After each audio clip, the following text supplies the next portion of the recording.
అంతటి సాత్వి శిరోమణి తిమ్మవాంబ పుట్టింటికి అన్నకొచ్చిన భార్య ఇలాంటి సుగుణాలు రాసండి. ఎలా అండి? నేర్పించాను కదా 20 ఏళ్ళకు ముందే. మరి ఆ బుక్కపట్నం అది ఎక్కడ చూసినా ఎవరు చూసినా తిమ్మమ్మ సుగుణాల గురించి చర్చించుకునేవాళ్ళు, మాట్లాడుకునేవాళ్ళు.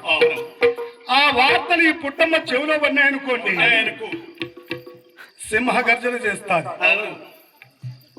అనుకునే వారిని ఒక్క వారం రోజులు తిట్టిన తిట్టకుండా తిడుతూ ఉండేది.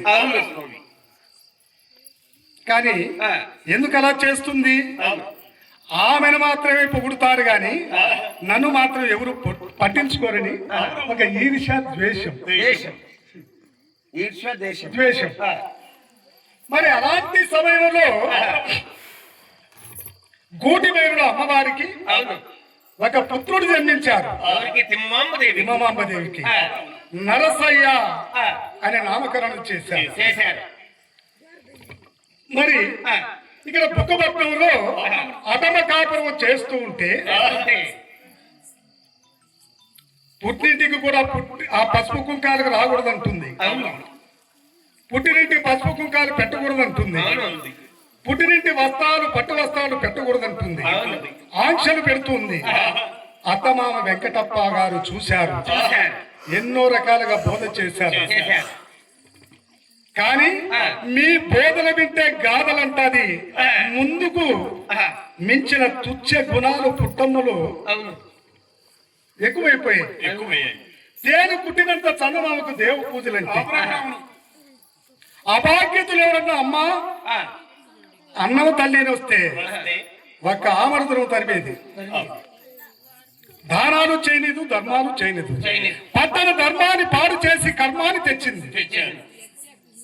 అత్తమామలు వెంకటప్ప మంగమ్మ గారు కోడలకు కొట్టిని తిట్టిని తప్పుడు ముండని చప్పుడు లేకుండా కొట్టినా లేవు, తిట్టినా లేవు. అప్పుడు అత్తమామ గారు ఆలోచించి పుట్టమ్మను కాలు గుదిగాలు కడతారు కదా గాడికి, ఆ సన్నం అనుకోండి పొలంలో ఒక 10 కిలోమీటర్ల దూరంలో పొలం పనులకు వేసేసారు. అక్కడే కూడు నీళ్ళు తిరుగుంటూ అక్కడే ఉండాలి.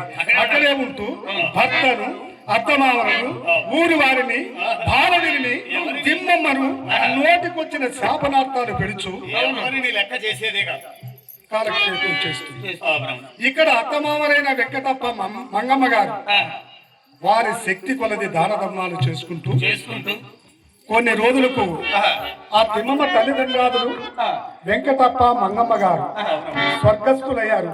వైరాధికారమున గోవిందో.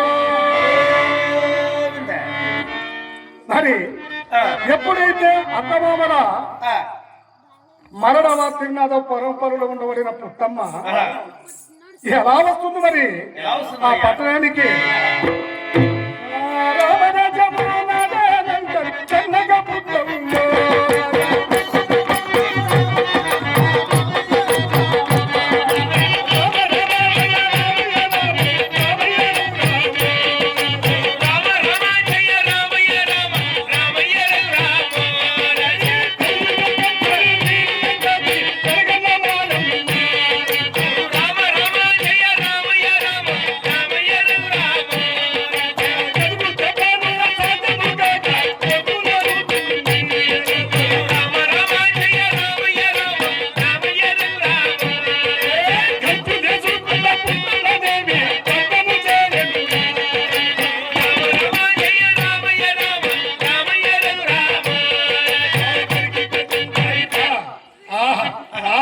ఎప్పుడైతే రొట్టిలిగి నేతిలో పడిందంటారు కదా, ఆ విధంగా పుట్టమ్మదేవికి ఆ సాత్వి శిరోమణి మంగమ్మదేవి ఆ కరుణామయుడు వెంకటప్ప గారు స్వర్గస్థులైతే ఊరంతా విషాదంలో మునిగిపోతే ఈ మాయిలాడి పుట్టమ్మ మరణ వార్త విని కలియుగ కంసుని నేనంటూ ఆ కరగన్న మారమ్మ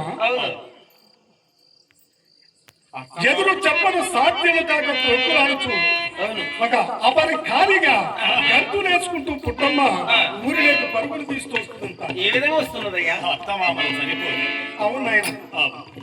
ఆ పుట్టమ్మను వచ్చే వింతను చూశారు ఊరి జనాలు. అయ్యో, ఈ పాపు, ఈ మైలాడి, ఈ పాపి ఇలా పరిగెత్తి వస్తుంది, ఈమెను బతకనిస్తుంది అని ఆమెను ఓదార్చేదానికి గాని ఆపేదానికి గాని ఎదురు వచ్చేటువంటి కొమ్ముడు తిరిగిన మగవాడు కూడా అత్తోల పక్క సందులో ప్రాగిపోవచ్చు.